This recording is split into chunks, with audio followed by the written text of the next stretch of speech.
खान साहब ने कहा मुझे बहुत सारे आप सवाल पूछ रही हैं। अजीज साहब, आप तो महाभारत में आते हैं, आप जानते हैं कि आप जानते हैं कि कौन सा मुद्दा संवेदनशील है, कौन सा मुद्दा। कई ऐसे मुद्दे होते हैं जिन पर हम बात करते हैं, उसमें हंसी भी होती है, उसमें तंज भी होता है, लेकिन आज सर मुद्दा ऐसा है नहीं। आज सवालों का सामना आपको करना पड़ेगा क्योंकि ये मामला ही संवेदनशील है, और खासकर तब जब अयोध्या के बाद एक और घटना आती है। सवाल पूछे जाएंगे आपकी पार्टी से, आप लोग डिसोन कर दीजिए ये कहकर के पार्टी का सदस्य था, लेकिन इस तरह की घटना हुई, हम ऐसे लोगों को बर्दाश्त नहीं करेंगे। लोग इस तरह का एक बयान सुनना चाहते हैं, और मैं फिर कह रही हूं हर पार्टी से सुनना चाहते हैं, सिर्फ समाजवादी पार्टी से नहीं। मैं एक बार आ रही हूं आपके पास वापस, मैं एक बार आनंद जी के पास जाऊंगी। डीजीपी सर, पहले डीजीपी जैन को लीजिए प्लीज स्क्रीन पर। डीजीपी सर, मैं आपसे पूछ रही हूं, जिस तरह की घटनाएं सामने आ रही हैं मोईद खान के बाद, अब ये घटना, मैं इसमें अजीज खान साहब की पार्टी को नहीं भी देखती, लेकिन आप मुझे बताइए, इस तरह के मामले सामने आते हैं, जो आपने तस्वीर देखी होगी इस व्यक्ति की, ये जो नवाब हैं, ये किस नवाबियत में रह रहे थे जब अंदर पुलिस गई, वीडियो भी बनाया गया और उन्हें कपड़े पहनने पड़े, एक महिला के साथ वो बैठे हुए थे। मुझे सिर्फ ये कहना है कि इन सब पर एक स्टैंड क्यों नहीं ले पाती है पार्टियां। ये राजनीतिक दल का संरक्षण ही इन्हें इतना बड़ा बना देता है ना, कि उसके बाद राजनीतिक दल इन पर निर्भर हो जाते हैं। देखिए, मैं कोई नहीं होगा, मैं सिर्फ कहूंगा प्राइमरी जो ये नवाब यादव है, ये बहुत पड़ा गया है, इसके राजनीतिक ऑडियो बहुत खराब आ रहा है, मैं उसको जरा दुरुस्त कराती हूँ, उसके बाद वापस आती हूँ आपके पास, बिकॉज हम आपको सुन नहीं पा रहे हैं। मैं एक बार अनंत जी के पास जा रही हूँ। अनंत जी को स्क्रीन पे लीजिए। अनंत जी, ये बहुत बुरा लगता है कि अभी हम मोईद खान के सवालों से उबर नहीं पाए थे, वो सवाल अभी भी घेरे हुए हैं, लेकिन इस बीच एक और खबर आ जाती है एक ऐसे व्यक्ति की जो न जाने कितने साल से समाजवादी पार्टी से जुड़ा हुआ रहा। मैं सिर्फ सपा की बात नहीं कर रही, मैं फिर कह रही हूं, लेकिन जब इस तरह के मामले आते हैं तो एक डिस्टेंसिंग और ये सीधे कहना कि हाँ हमारी पार्टी का था लेकिन अब नहीं रहेगा, अब उस पर कार्रवाई करेंगे हम, और हम चाहते हैं पुलिस भी करे, ये स्टैंड लेना इतना मुश्किल क्यों होता है? सुचरिता जी, ये मुश्किल इस कारण से है कि इसमें पीडीए भी है और इसमें एमवाई समीकरण भी है। आप राजनीति समझने का प्रयास करिए। मुझे लगता है कि जिस प्रकार से पीडीए को लेकर चले थे वो अब एमवाई में सिमट गया। अयोध्या में एम और यहाँ कन्नौज में वाई। तो पीडीए की फिक्र नहीं है उत्तर प्रदेश में। मैं जो व्यक्ति तरह तरह के ऑफर देता हो, मॉनसून ऑफर दे रहा हो, विंटर ऑफर दे रहा हो, वो जो एक्स पर इतना सक्रिय रहता हो, वो एक्स पर एक शब्द इस प्रदेश की लड़कियों के लिए नहीं बोल रहा। मैं राजनीति में नहीं जाना चाहता हूँ।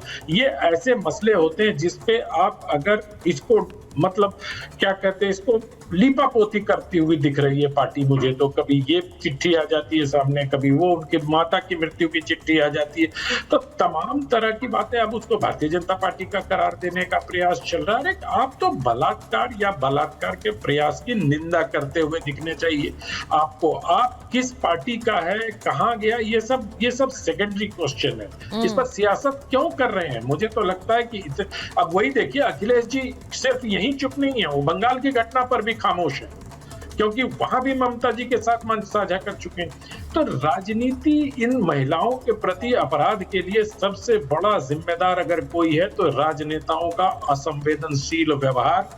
आपको याद होगा सुचरिता जी, एक कांग्रेस पार्टी के बड़े नेता ने मंच पर अपने पार्टी की एक महिला के बारे में कहा था मध्य प्रदेश में कि बहुत टंच माल है, बहुत विवाद हुआ था उस पर। उसके बाद कानपुर से आने वाले एक गृह राज्य मंत्री ने कहा था कि जब बीवी पुरानी हो जाती है तो डैश डैश डैश, मैं उसको दोहरा भी नहीं सकता।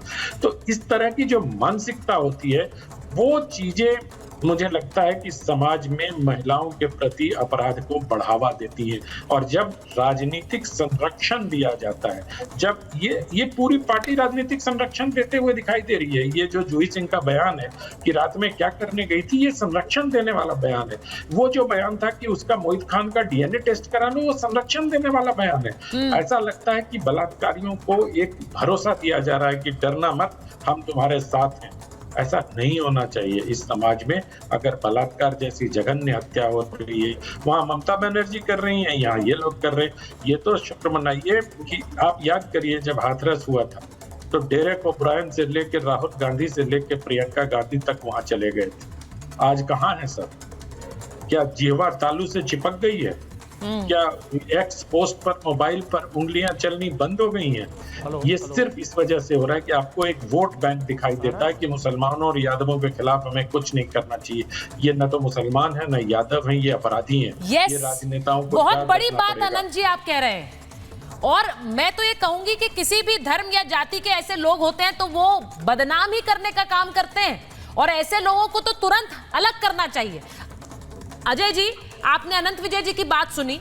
इस घटना पर ना तो इस पर ना मोहित खान पर, इससे पहले वाली घटना पर भी कोई कुछ नहीं बोला है आपकी पार्टी से भी।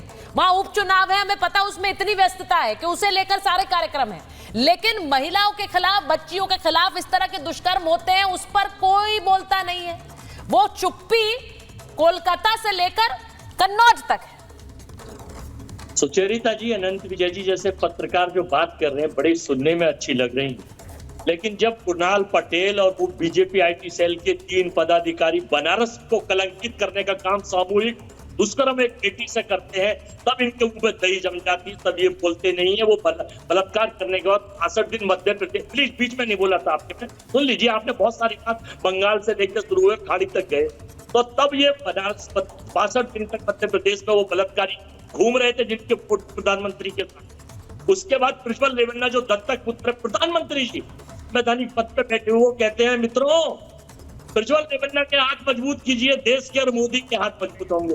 3000 वीडियो पब्लिक डोमेन में है बलात्कार के, और मुझे पता चला है, अब पता नहीं क्या कर रहे हैं बीजेपी का, उसको बचाने का प्रयास देश की सरकार कर रही है, क्योंकि उसके चाचा देश की सरकार के सहयोगी और मंत्री हैं। उन महिलाओं के साथ कोई उन्हें नहीं मिलेगा, खाली मुकदमा दर्ज कर दिया गया है। तीसरा, वो हरियाणा का खेल मंत्री, वो बीजेपी की मंत्री खेल बेटी से बलात्कार में हटा दिया गया। चौथे, स्वामी चिन्मयानंद एक बेटी के उसमें। 5वां, कुलदीप सेंगर विधायक जिसने परिवार पर बलात्कार करके लोगों को मार दी गया। छठा, ब्रजभूषण सिंह, जिन बेटियों के साथ बलात्कार रेप की घटना दिल्ली में क्या हाल करा था। 7वां, मणिपुर का उपाध्यक्ष बीजेपी का जो बलात्कार में रेप फिल्म बनाता है, ब्लू फिल्म बनाता है, गायब हो गया। अब 8वां, इनका तो जो इनके पॉलिटिकल, बताइए भाई, प्रेम शुक्ला जी को लाइए स्क्रीन पे प्लीज। मैं अनंत जी आपके पास आ रही हूँ, लेकिन पहले प्रेम शुक्ला जी, मैंने शुरुआत में ये बात कही, मैंने कहा कि ये डिस्टेंसिंग राजनीतिक दलों को करनी होगी, क्योंकि सवाल वो आप पर उठाएंगे। मुझे लगता है अपने गिरेबान में झांकना सबसे मुश्किल होता है, दूसरे पर सवाल उठाना आसान होता है। प्रेम शुक्ला जी, आप पर उन्होंने कई सवाल उठा दिए, जवाब दे दीजिए। सुचरिता जी,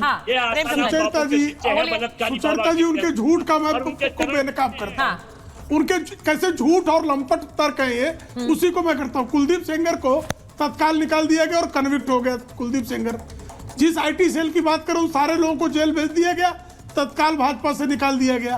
भाजपा ने एक दिन उनको पार्टी में नहीं रखा, एक पल जैसे ही जानकारी अभियोग की लगी तत्काल, और उनके समर्थन में चुप हो जा भाई, बदतमीजी मत कर, मैं तेरे बीच में नहीं बोल रहा था, शांत हो जा, बदतमीज आदमी। प्रेम शुक्ला जी, इस तरह से नहीं, आप बोलिए। नहीं, आप बोलिए।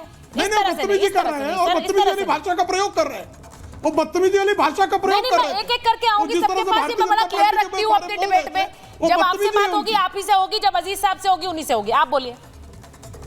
नहीं, मैं भारतीय जनता पार्टी के, अभी ये रेवन्ना का इन्होंने नाम लिया, रेवन्ना को उनकी पार्टी ने तत्काल निकाल दिया कि नहीं निकाल दिया? रेवन्ना के समर्थन में कभी कुमार स्वामी का कोई बयान देखा आपने? रेवन्ना के समर्थन में किसी भारतीय जनता पार्टी के नेता का बयान देखा आपने? रेवन्ना, जिसके चाचा बता रहे कुमार स्वामी, उन्होंने तत्काल रेवन्ना पर आरोप लगते ही उनके खिलाफ कार्रवाई हुई कि नहीं हुई? ये माधवन जो है श्रीमती सोनिया गांधी का अत्यंत प्रिय है, उस पर जो है बलात्कार का आरोप लगा। इनकी औकात हो इनकी कांग्रेस की, तो माधवन को निकाल दे, निकलवा के दिखाएं। इनके जो श्रीनिवास, इनके जो है यूथ कांग्रेस के अध्यक्ष है, उनके ऊपर महिला, असम की महिला कांग्रेस की अध्यक्षा ने आरोप लगाया, उसको पद से मुक्त कर दिया गया। श्रीनिवास के ऊपर कार्रवाई नहीं की गई। इनके जो है श्रीमती प्रियंका वाड्रा के साथ चलने वाले संदीप सिंह पर एक पिछड़ी समाज की महिला ने गाजियाबाद में FIR दर्ज कराया। प्रियंका वाड्रा आज भी उनको अपने साथ लेकर चलती है। ये बात कर रहे हैं, तंदूर कांड वाले बात करेंगे। जिन कांग्रेस वाले, कांग्रेस, अनंत विजय जी बहुत पुराने पत्रकार, इनको याद होगा 1980 के दशक में कांग्रेस का नागपुर में अधिवेशन हुआ, कांग्रेसियों ने रेड लाइट एरिया पर हमला बोल दिया, वहां की वेश्याओं को पर बलात्कार किया, वेश्याओं को जो है अपनी जगह छोड़कर भागनी पड़ी। तो जो है रेड लाइट एरिया नहीं छोड़ते, इतने पतित हैं, वो बातें कर रहे हैं। इनके जो है जेबी पट्टायक मुख्यमंत्री थे, मुख्यमंत्री के चैम्बर में उन पर बलात्कार का आरोप लगा और उनको राज्यपाल बनाकर भेजा। ये जियाउर रहमान अंसारी इनके कैबिनेट मंत्री थे, उन्होंने अपने कैबिनेट में बलात्कार किया। इनके एक जो है अभिषेक मनु सिंघवी सांसद थे, उनका कैसा वीडियो आया था, शर्मसार करने वाला, और क्या कर रहे थे वो, हाई कोर्ट का जज बनाने की प्रॉमिस देकर एक महिला का उत्पीड़न कर रहे थे। है इनकी हिम्मत, है इनकी औकात कि अभिषेक मनु सिंघवी के खिलाफ एक्शन बोल दे और निकलवा लें, है इनकी हिम्मत। भारतीय जनता पार्टी में अगर किसी पर जो है दूर से भी आरोप लगा होगा, भारतीय जनता पार्टी ने अगर उस पर आरोप को जरा सा भी पाया होगा, तत्काल निकाला होगा। ये भारतीय जनता पार्टी है, नीति वाली पार्टी है, नीति नियम से चलती है। आपकी पार्टी के बड़े वकील पर भी आरोप लगा दिए, वो कह रहे हैं उन पर हिम्मत हुई है कभी?